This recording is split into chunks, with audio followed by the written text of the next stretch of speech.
Hello and welcome to my channel. दोस्तों आज हम देखने वाले हैं एक और सर्वाइवल मूवी को। ये कहानी है केट नाम की एक लड़की की जो अपनी छोटी बहन लिस के पास आई है, क्योंकि यहाँ से ये दोनों वेकेशंस पर जाने वाले हैं। लेकिन लिस को देखकर लगता है जैसे वो अपनी बहन के आने से ज्यादा खुश नहीं है, क्योंकि वो अपना ज्यादातर टाइम अपने फोन में ही बिता रही थी और अगर उससे वो फोन ले लिया जाए तो वो थोड़ी चिड़चिड़ी हो जाती है। दरअसल ये दोनों बहन अपनी पढ़ाई की वजह से अलग अलग देशों में रहती हैं और लिस को पसंद नहीं कि वो अपने किसी फैमिली मेंबर के साथ रहे। वहीं दूसरी ओर केट इसका बिल्कुल अपोजिट है। वो हमेशा खुश रहती है और अपनी सिस्टर की केयर भी करती है। इसके बाद वो दोनों अपने होटल के लिए निकल जाते हैं, लेकिन जाते समय लिस अपने फोन में लगी हुई थी, जिसकी वजह से वो अपना और केट दोनों का पासपोर्ट वहीं एयरपोर्ट पे ही भूल जाती है और जाके कार में बैठ जाती है। वहीं दूसरी ओर हमें एक कपल को दिखाया जाता है जो कि उसी होटल में ठहरा हुआ है जहां पर केट और लिस जाने वाले हैं। ये दोनों काफी खुश थे, लेकिन जो काम ये करते हैं वो जानकर आप हैरान हो जाओगे। थोड़ी देर बाद जब केट और लिस होटल पहुंचते हैं तो उनसे वहां पर उनका पासपोर्ट मांगा जाता है, लेकिन लिस पासपोर्ट को एयरपोर्ट पर ही भूल गई थी, जिसकी वजह से केट उसे बहुत डांटती है और कहती है कि तुम्हारी बहुत ज्यादा फोन यूज करने की गलत हैबिट की वजह से ही ये सब हुआ है, क्योंकि उसकी वजह से ही वो पासपोर्ट भूल गई थी। खैर होटल स्टाफ केट से कहता है कि आप परेशान मत होइए, कल एम्बेसी जाकर अपना पासपोर्ट ले लेना, फिलहाल तब तक आप इस होटल में स्टे कर सकती हो। इसके बाद केट उससे डिनर के लिए पूछती है तो उसे बताया जाता है कि काफी रात हो गई है और अब हमारी किचन भी बंद हो गई है, लेकिन आप नीचे क्लब में जाकर कुछ खा सकती हो। जिसके बाद वो दोनों अपने रूम में चली जाती हैं और फिर केट फ्रेश होने जाती है। जब वो वापस आती है तो वो देखती है कि लिस फोन चलाते चलाते ही सो गई है, इसलिए वो उसके हाथ से फोन लेकर उसे सुला देती है। इससे हमें यहाँ पे ये पता चलता है कि चाहे दोनों में एक दूसरे को लेकर कितनी भी लड़ाई क्यों ना हो, पर ये दोनों एक दूसरे की केयर भी करती हैं। अब यहाँ पर केट को भूख लग रही थी, इसलिए वो रेडी होकर नीचे क्लब में चली जाती है और तभी उसके पास एक लड़की आती है। ये वही लड़की है जिसको हमने कहानी की शुरुआत में देखा था। उसके बॉयफ्रेंड को भी हम देखते हैं जो कि पास में ही कुछ दूरी पर खड़ा था। दरअसल इन दोनों का काम ये है कि ये यहाँ पर आई हुई अकेली लड़कियों से पहले दोस्ती करते हैं, फिर उनकी रूम की चाबी चुराकर उनका कीमती सामान चुराते हैं। उस लड़की का नाम मीरा और उसके बॉयफ्रेंड का नाम जेक है। यहाँ पर भी वो यही काम करने वाले हैं। मीरा केट के साथ ड्रिंक कर रही होती है और उससे काफी कुछ पूछती भी है। जब मीरा को पता चलता है कि यहाँ पर केट अकेली आई है तो ये सुनकर वो बहुत खुश हो जाती है। जिसके बाद वो दोनों काफी ड्रिंक करते हैं। फिर मीरा उसको डांस करने के लिए अपने साथ ले जाती है और इसी बहाने से वो उसकी पॉकेट से उसकी रूम की चाबियां भी ले लेती है और जेक को मैसेज कर देती है कि उसके पास चाबियां आ चुकी हैं। फिर जेक एक शैंपेन की बोतल को लेकर मीरा के पास आता है और बिना किसी को पता चले वो उससे उन चाबियों को ले लेता है।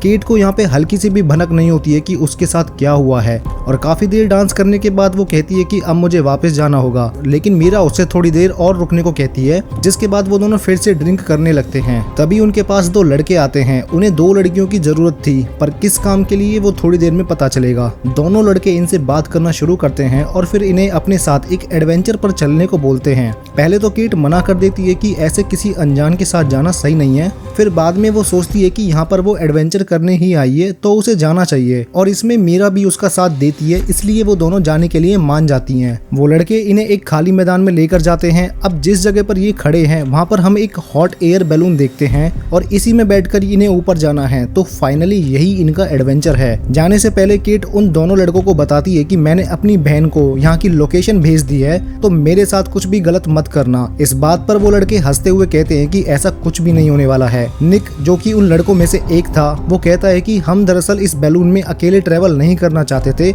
इसलिए हमें और लोगों की जरूरत थी। वहीं दूसरी ओर हम जेक को देखते हैं जो हाथ में बोतल लिए केट के रूम की तरफ बढ़ रहा था और उसने एक वेटर की ड्रेस भी पहनी हुई थी। अब कहानी आगे बढ़ती है। यहाँ पर बैलून में उड़ने से पहले एक लड़का अपनी कार में एक रस्सी बांध देता है जो उस बैलून से बंधी हुई थी। उसने ऐसा इसलिए किया ताकि उनका बैलून ज्यादा दूर तक ना जाए, पर वो सब इतना ज्यादा नशे में होते हैं कि रस्सी में गांठ लगाना ही भूल जाते हैं। वहीं हम कार की बोनट पर एक फोन रखा हुआ देखते हैं जो शायद उन दोनों लड़कियों में से किसी एक का है, क्योंकि उसमें वीडियो रिकॉर्ड हो रही थी। वहीं दूसरी ओर जेक जब केट के रूम में एंटर करता है तो वो चारों तरफ घूमना शुरू कर देता है। वो उसके बैग को ढूंढने लगता है, लेकिन इतने में ही लिस उसे देख लेती है और जाकर एक अलमीरा में छुप जाती है। वो केट को मैसेज करती है और कई बार उसे कॉल भी करती है, लेकिन केट उसके फोन को रिसीव नहीं कर पाती है। बाहर जेक खड़ा हुआ था। वो जब उस अलमीरा को खोलता है तो वहाँ पर उसे लिस दिखाई देती है, जिसे देख के वो हैरान हो जाता है, क्योंकि मीरा ने बताया था कि केट यहाँ पर अकेली आई है। जेक घबराकर बिना कुछ चुराए वहाँ से भाग जाता है। वहीं दूसरी ओर जब उन्हें पता चलता है कि उस लड़के ने जो रस्सी बांधी थी वो दरअसल खुल चुकी है और अब इन्हें कोई चीज नहीं रोक सकती है, इस बात को लेकर उन दोनों लड़कों में लड़ाई शुरू हो जाती है और वो लड़ाई इतनी बढ़ जाती है कि वो दोनों हाथापाई पे उतर जाते हैं। और इन सब में केट मन ही मन सोच रही थी कि वो अच्छा खासा अपनी बहन के साथ ट्रिप एंजॉय करती और वो अब कहाँ इन बेवकूफों के चक्कर में फंस गई है। अब इन्हें समझ नहीं आता कि क्या करें। वो बैलून काफी आगे निकल जाता है, तभी इनके सामने एक बड़ी मुसीबत आती है। उन्हें अपने सामने कुछ दूरी पर एक विंड मिल यानी पवन चक्की दिखाई देती है, जिसे देखकर वो घबरा जाते हैं क्योंकि इनका बैलून उसी डायरेक्शन में आगे बढ़ रहा था। सभी लोग नीचे होकर बैठ जाते हैं, जहाँ पर केट कहती है कि तुम लोग इसकी डायरेक्शन को चेंज कर दो, तब हमें कुछ नहीं होगा। लेकिन यहाँ पर निक बताता है कि हमें इसे उड़ाना नहीं आता है, वो तो बस इसके मालिक के लिए काम करता था, जिसे उड़ाते हुए देखकर वो भी थोड़ा बहुत उड़ाना सीख गया। उसे इसे कंट्रोल करने के बारे में कुछ नहीं पता।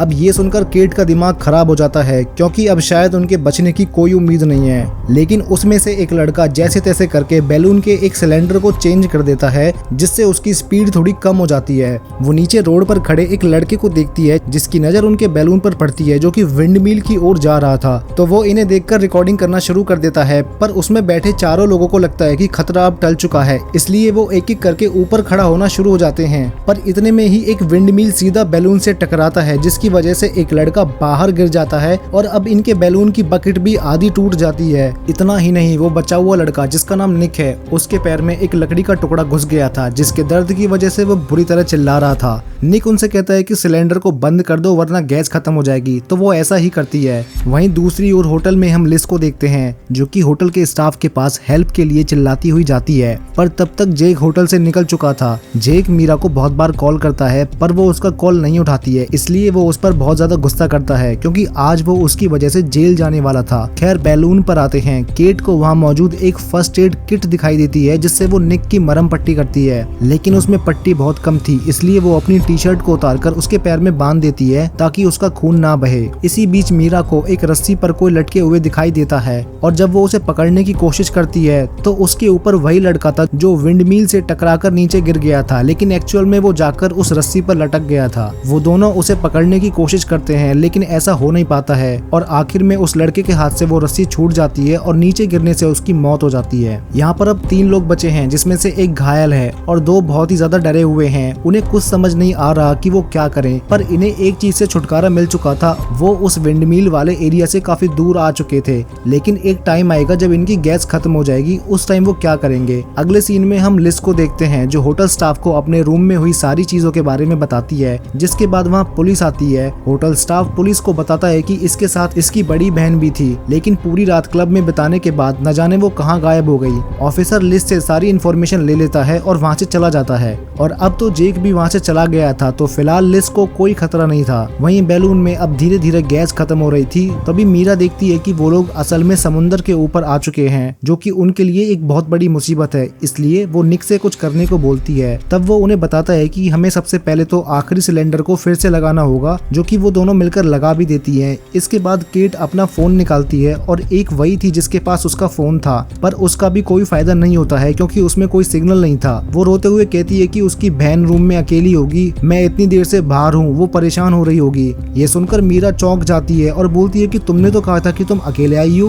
केट कहती है कि वो तो मैंने अपने रिलेशनशिप के बारे में कहा था कि मैं सिंगल आई हूँ, पर तुम इतना क्यों घबरा रही हो। मीरा उसे कुछ नहीं बताती है, लेकिन उसके दिमाग में वो दिन याद आ जाता है जब उसने और जेक ने एक दूसरे से वादा किया था कि हम दोनों कभी एक दूसरे को धोखा नहीं देंगे और अगर ऐसा हुआ तो वो दोबारा जिंदगी में कभी नहीं मिलेंगे। तो यहाँ पर अब जेक उससे कभी नहीं मिलने वाला है। तभी केट को समुद्र में एक बोट दिखाई देती है। वो उनकी तरफ हाथ हिलाते हुए मदद मांगती है, लेकिन बोट वाले लोगों को लगता है कि ये शायद हमें देखकर हाय कर रहे हैं, जिसके बाद वो लोग भी वहाँ से चले जाते हैं। इतने में हमें पता चलता है कि निक भी पानी में गिर चुका है। वो दोनों लड़कियां बैलून को जैसे तैसे करके हेल्प के लिए नीचे लाती हैं, लेकिन उसका भी कोई फायदा नहीं होता है। वो रस्सी भी फेंकती हैं, पर तब तक वो लड़का डूब चुका था, जिससे उसकी मौत हो जाती है। ये देखकर वो दोनों बहुत ज्यादा घबरा जाती हैं और वो भी एक दूसरे से लड़ना शुरू कर देती हैं। यहाँ पर दोनों लड़कियों को लगता है कि शायद उन्हें एक राइटिंग हेल्प की जरूरत है, यानी कि राइटिंग बोर्ड, जिससे वो मदद मांग सके। इसलिए वो उस बैलून के बकेट पर लगे हुए पोस्टर को उखाड़ देती हैं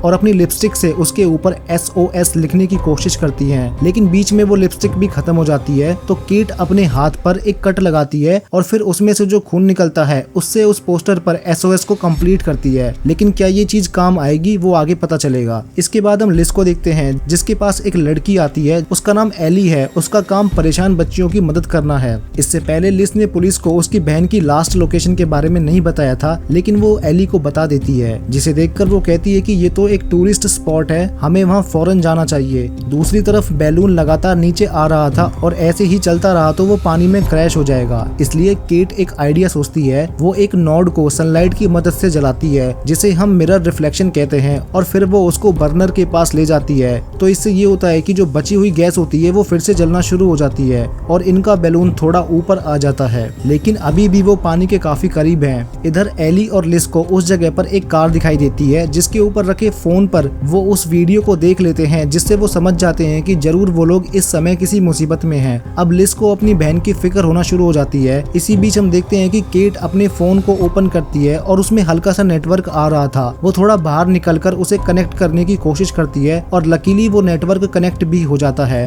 तो वो अपनी बहन को फौरन अपनी करंट लोकेशन भेजने में कामयाब हो जाती है, लेकिन अगले ही पल उसका फोन बंद हो जाता है। उधर लिस को जैसे ही मैसेज मिलता है वो फौरन बोट लेकर निकल जाती है, लेकिन बैलून अब बहुत नीचे आ गया था, इसलिए ये दोनों उसके ऊपर चढ़ने लगती हैं। अब इन्हें पूरा यकीन हो जाता है कि ये लोग जिंदा नहीं बचेंगे, और ये जानकर मीरा अपना गुनाह कबूल कर लेती है कि उसने ही जानबूझकर केट को यहाँ फंसाया था ताकि उसका बॉयफ्रेंड जाके उसके रूम में उसके सामानों की चोरी कर सके। ये सुनकर केट दंग रह जाती है। केट पहले ही मुसीबत में थी, ऊपर से मीरा के सच ने उसे और भी परेशान कर दिया था। इसके बाद हम जेक को देखते हैं जो किसी दूसरी लड़की के साथ टूरिस्ट के रूम में सामानों को चुराने का काम कर रहा था। उसने अपना पार्टनर बदल लिया था, मतलब जेक को कोई फर्क नहीं पड़ता, उसे बस चोरी से मतलब है। इधर यहाँ पर वो दोनों लड़कियां भी पानी में गिर चुकी थी। दूसरी ओर लिस और एली की बोट बंद हो जाती है जो कि मदद के लिए जा रही थी, जिसकी वजह से ये लोग आगे नहीं बढ़ पाते हैं। वो दोनों लड़कियां भी तैरने की कोशिश करती हैं। वहाँ उन्हें बैलून का सिलेंडर मिल जाता है, जिसे पकड़कर वो दोनों अपनी जान बचाने की कोशिश करती हैं। तभी वहाँ पर एक चमत्कार होता है। इनके सामने एक कार्गो शिप आता है, लेकिन इस चमत्कार का भी कोई फायदा नहीं होता है, क्योंकि इतने बड़े शिप में बैठे हुए लोगों को ये दो छोटे से लोग दिखाई नहीं देते हैं। इसलिए वो शिप वहाँ से चला जाता है। वहाँ लिस और एली दोनों अब पैडल की मदद से बोट को आगे ले जा रहे थे, और बीच बीच में लिस हॉर्न बजा रही थी ताकि अगर केट यहीं आसपास हो तो वो उसकी आवाज सुन सके। उनकी खुशनसीबी होती है कि उनका ये आइडिया काम आ जाता है, और कुछ देर बाद वो इन्हें देख भी लेते हैं, जिसके बाद फौरन उन्हें बचा लिया जाता है। वो दोनों बोट पर बैठ जाते हैं। लिस अपनी बहन को सही सलामत देखकर बहुत खुश होती है, और लास्ट में हम देखते हैं कि जेक के साथ वाली लड़की जेक के उठने से पहले उसके सामानों को लेकर रफू चक्कर हो जाती है और वो सोता ही रह जाता है, और इसी पॉइंट पे ये मूवी एंड हो जाती है।